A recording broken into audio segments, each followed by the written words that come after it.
자, 5장의 지급이자입니다, 여러분. 자, 여러분, 지급이자 송금불산입이라는 건 어떤 거냐면, 자, 우리가 이자 비용을 우리 세법에선 지급이자라고 해요.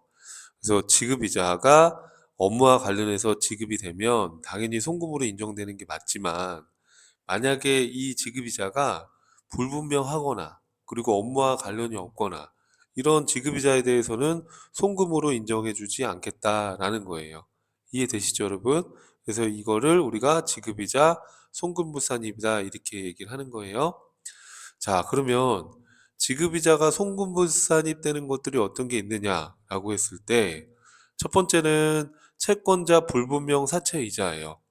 회사가 사채를 발행해서 이자를 지급하는데 채권자가 불분명하거나 또는 비실명 채권에 대한 이자거나, 이렇게 실명 거래를 하라고 했는데 비실명으로 이렇게 채권 이자를 지급했거나, 그 다음에 건설자금 이자 중에 특정 차입금 이자 이렇게 돼 있어요. 자, 이거는 어떤 자산을 지금 취득하는 과정에서 특정 차입금에 대한 이자가 발생이 됐다.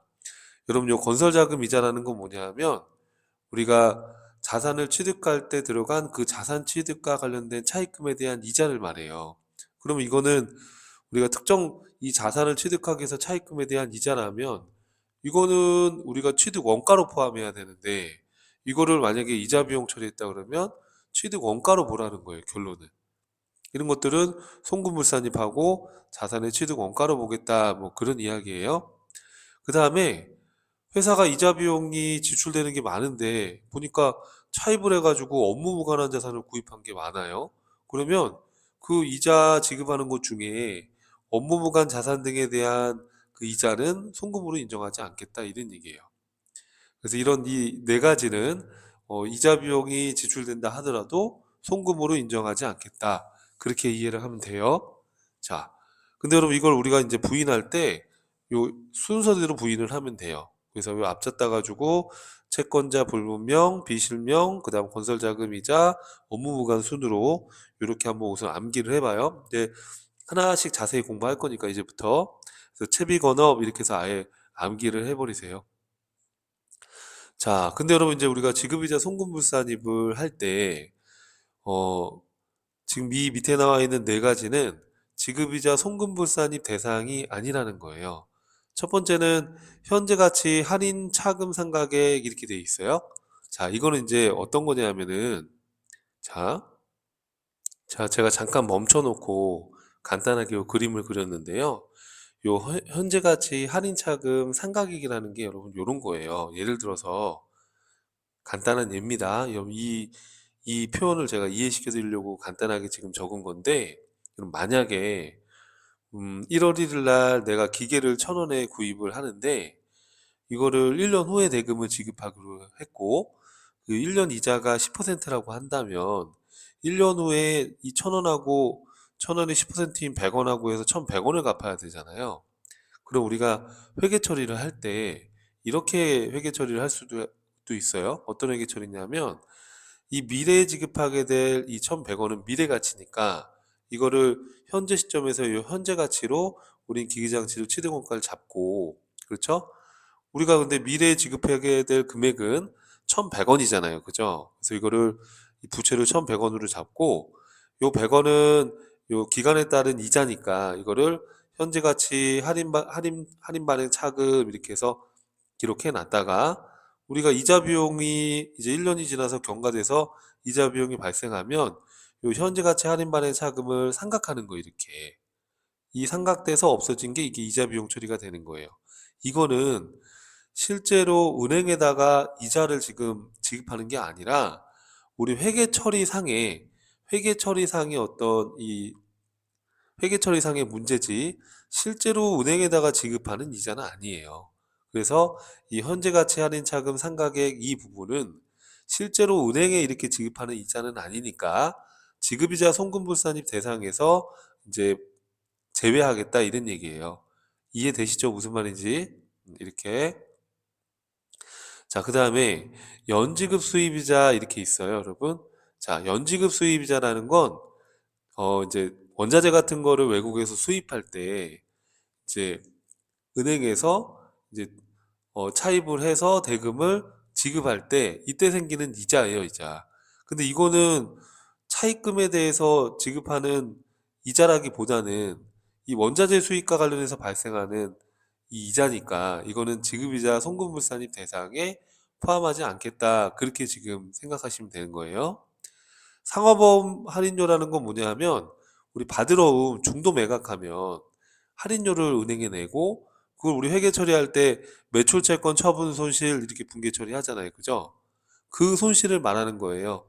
그럼 이 손실이 이자 성격이기는 하지만 이거는 처분 손실이지 이제 순수한 어떤 이자는 아니잖아요. 차입금에 대한. 그러니까 이것도 이제 지급이자 송금불산입에는 포함하지 않겠다 그런 얘기예요. 기업 구매자금 대출이자 원자재 구매를 할 때 이런 정책자금에 대한 이자예요. 그래서 이런 것들도 순수한 우리가 이자 지급이자 송금불산입 대상에게 그 지급이자에는 포함하지 않겠다 그런 얘기예요, 여러분. 이해되시죠? 그래서 이런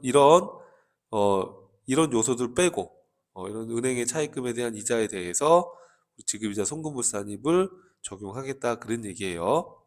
자, 그럼 여러분 지급이자 송금불산입 순서가 이렇게 채권자, 불분명, 비실명, 건설자금이자 이런 순이라고 했는데 요 순서대로 하나하나씩 보시죠. 자, 첫 번째는 채권자 불분명 사채 이자예요. 자, 채권자 불분명한 사채 이자는 송금으로 인정하지 않는다라는 거예요. 왜냐하면 채권자가 분명하지 않은데 이 이자 지급한 거를 송금으로 인정할 수는 없잖아요. 그렇죠? 그래서 예를 들어서 뭐 채권자의 주소나 성명을 확인할 수 없는 차입금이거나 또 채권자의 금전거래 사실 및 거래 내용이 불분명하거나 또 채권자의 능력이나 재산 상태로 봤을 때 금전을 대여한 것을 인정할 수 없거나 이런 거. 이런 것들은 송금으로 인정하지 지급이자 송금불산입하겠다 이런 얘기예요. 이해되시죠?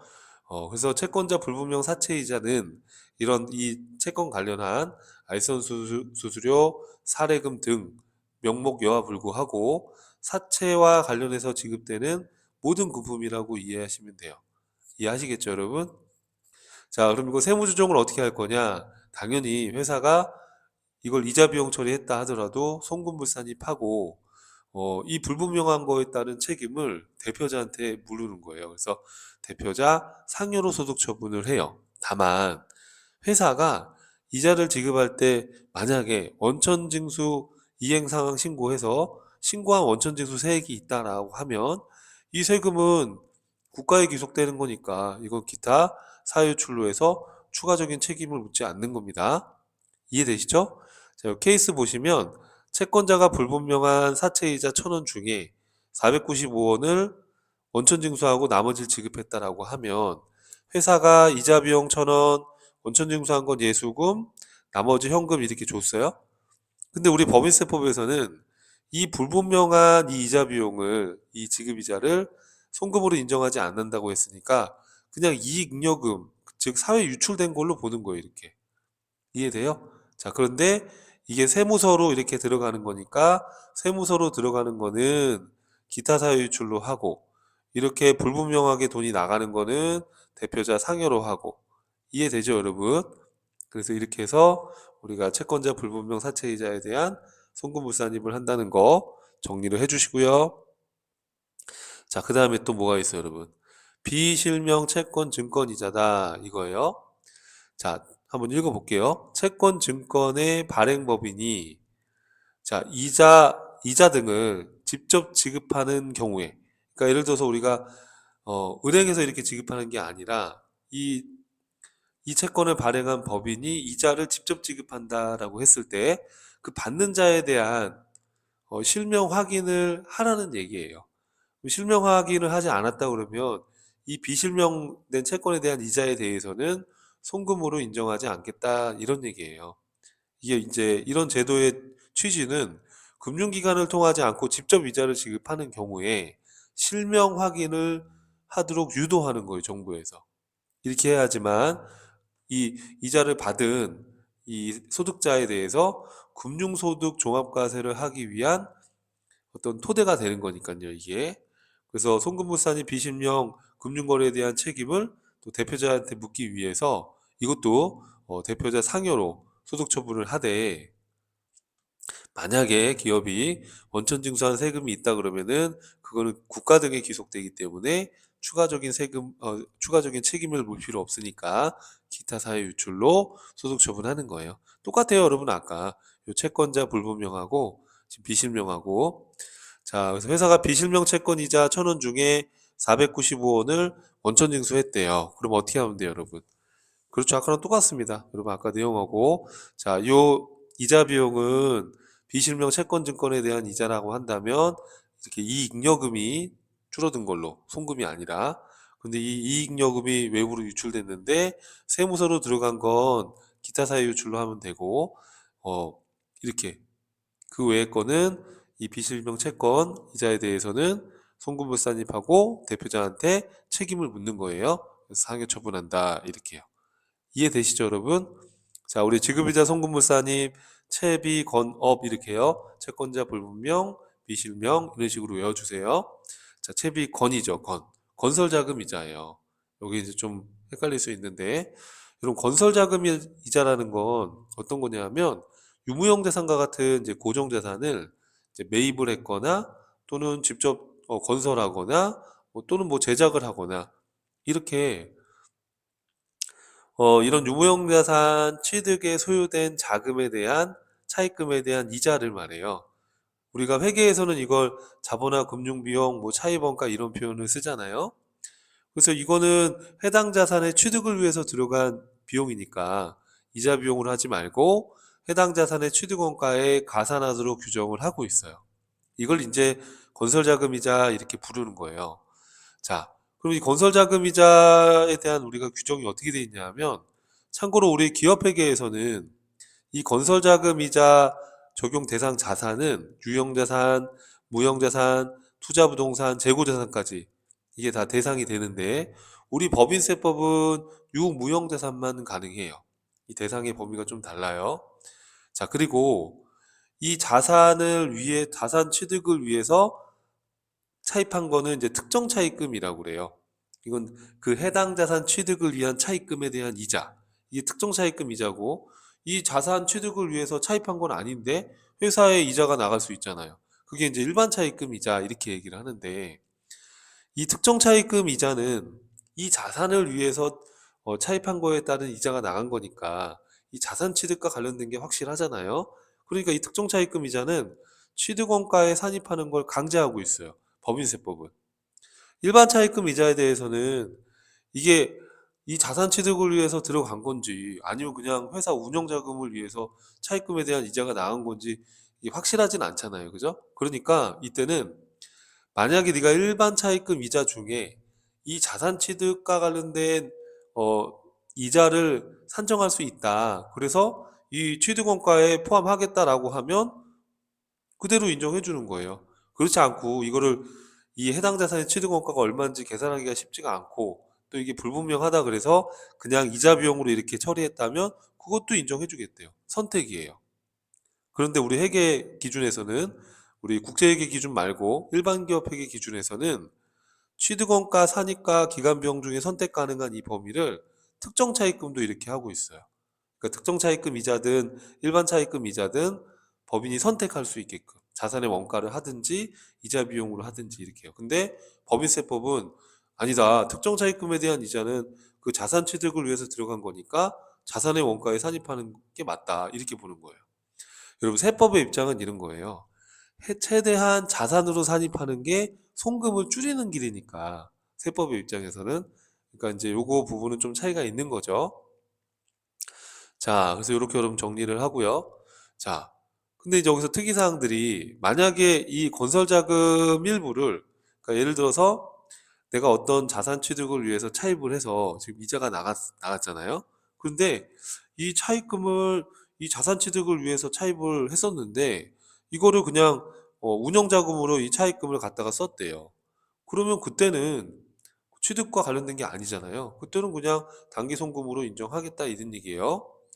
자, 건설자금의 일시 예금으로 인해서 발생하는 이자 수익이 있다. 자, 예를 들어서 내가 돈을 차입했는데 지금 건설 중에 있는데 지금 당장 돈이 다 나가는 건 아니잖아요, 한 번에. 그러니까 일부는 은행에 예금을 해놨더니 거기에서 이자가 이렇게 발생됐다 그러면 그때는 이 해당 건설자금 이자에서 이자 수익이 들어온 거니까 그때 차감하고 인식을 한다 그런 얘기예요. 자, 그럼 이제 세무조정을 어떻게 할 거냐? 이 건설자금 이자에 대해서. 자, 특정 차입금에 대한 건설자금 이자를 회사가 비용으로 만약에 계상했다. 자, 우리 법인세법에서는 특정 차입금에 대한 이자는 취득원가에 산입하도록 했잖아요. 근데 이걸 만약에 비용 처리했다라고 하면은 이렇게 하겠대요. 이게 만약에 상각자산이 아니에요. 토지예요, 토지. 토지 취득을 위해서 들어간 특정 차입금 이자예요. 이해되죠? 그럼 이런 경우에는 송금불산입하고 플러스 유보로 그리고 유보 발생으로 해서 이렇게 했다가 이 토지를 처분한 그 시점에 처분한 시점에 송금 산입해서 마이너스 유보로 유보 감소 추인해 주는 거예요. 이해되죠? 그 토지 같은 건 아주 단순해요. 그죠? 감가상각을 안 하기 때문에.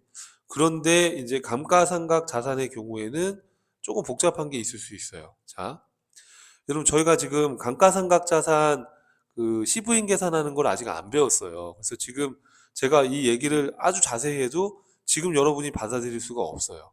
그래서 제가 이걸 간단하게 한번 얘기를 해볼 테니까 가볍게 한번 듣고 뒤에 감가상각 세무조정하는 거 공부한 다음에 다시 한번 읽어보면 그때는 이해가 확실히 될 거예요. 알겠죠? 지금 이해가 좀 안 돼도 괜찮으니까 한번 가볍게 들어보세요. 자, 토지 같은 비상각 자산은 뭐 지금 이해하는데 문제 없죠. 이건 상각 안 하니까 그냥 감가상각 안 하는 거니까 송금무산입 유보했다가 나중에 처분하면 추인한다. 이건 뭐 전혀 어렵지가 않은데 그래서 이거는 요 뒤에다가 제가 간단한 사례니까 이렇게 사례를 해놨으니까 이거를 보면 되는데 자, 문제는 자, 상각 자산에 대한 게 문제예요.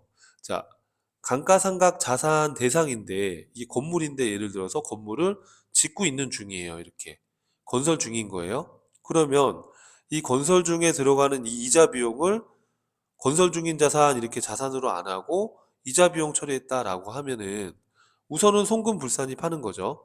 특정 차입금에 대한 이자는 자산의 원가로 가라고 했으니까 그렇죠. 그래서 유보 이렇게 해서 세무조정하는 건데 이제 이거를 나중에 이 건물이 완성됐을 때 그럼 어떻게 할 거냐?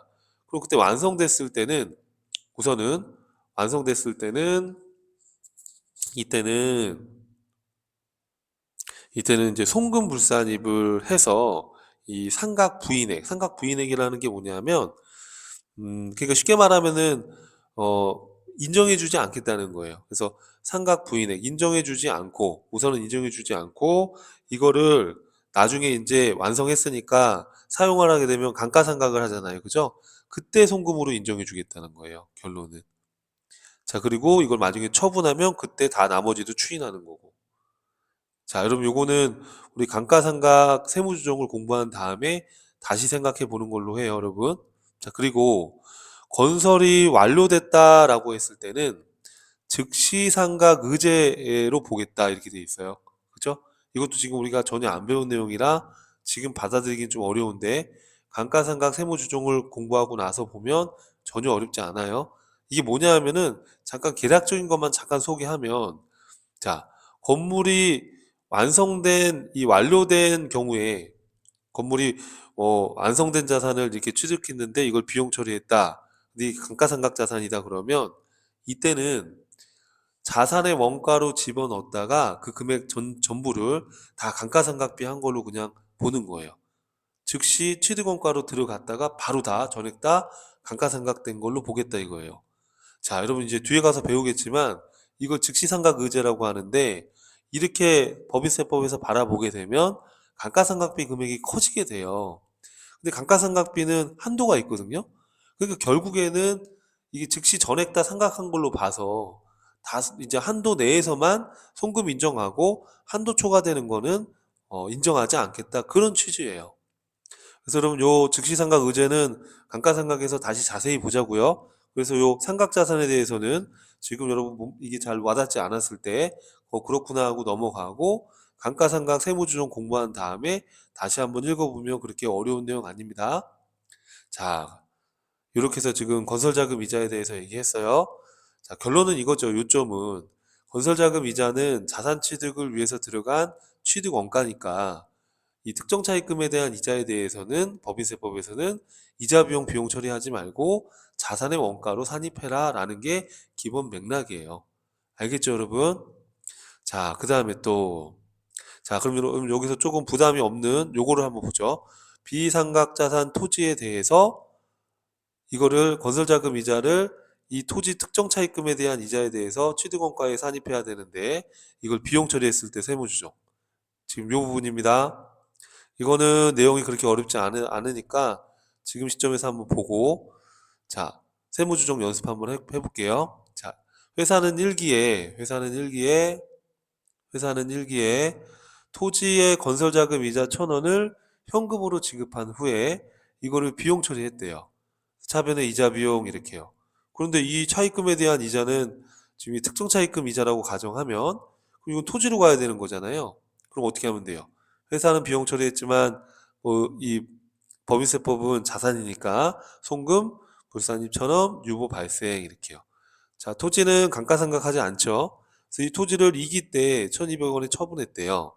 그러면 현금 1,200원 들어오고 자, 회사는 지금 토지를 잡지 않았잖아요. 그쵸? 그러니까 이게 다 뭘로 인식돼요? 토지의 원가는 빵원이니까. 그렇죠? 뭘로 인식되겠어요, 여러분? 그렇죠. 유형자산 처분 이익으로 인식되겠죠. 자, 여러분 잘 봐봐요. 지금 이 건설자금 이자 외에 토지의 원가가 있겠죠, 얼마가. 그죠? 근데 이제 그걸 제가 가정을 안 했기 때문에 이렇게 분개 비교를 해도 크게 상관은 없어요. 자, 토지 원가는 모르니까 그냥 이 1,000원에 대한 것만 우리가 회계 처리했다면 그렇게 가정한 겁니다, 제가 그냥. 자, 그러면 회사는 이렇게 분개했지만 법인세법은 여러분 현금으로 1,200원 받았고 토지의 장부가액이 1,000원이 되는 거잖아요, 이 금액만큼. 이해돼요? 그러면 처분이익이 200원이니까 어떻게 하면 돼요, 여러분? 그렇죠. 입금, 불산입 또는 송금산입해서 1,000원만큼 유보를 추인시켜주면 되는 거예요. 이해돼요? 그래서 아까 얘기했던 이게 이거예요. 자, 여기 보면 우리가 비상각자산 토지라고 한다면 우선 송금불산입을 해서 유보로 하고 유보 발생으로 하고 처분했을 때 요 유보를 추인시켜라 이런 얘기예요. 이해하시겠죠, 여러분? 유보를 추인시키는 거. 자, 이렇게 해서 한번 간단하게 여러분 이 문구를 한번 이해해보고 이 밑에 삼각자산에 대해서는 감가상각에 대한 세무조정 공부한 다음에 다시 한번 보는 걸로 여러분들께서 그렇게 해서 정리를 하고요. 자, 그 다음에 이제 중요한 부분이 이제 업무무관 자산 관련 이자예요, 여러분. 이렇게. 자, 이거는 시간이 좀 소요될 수 있으니까 그럼 여기 건설자금 이자까지 내용 정리를 하시고요. 그리고 업무무관 자산 지급이자 송부불산입은 다음 강의에서 제가 설명을 드리도록 하겠습니다. 수고하셨습니다.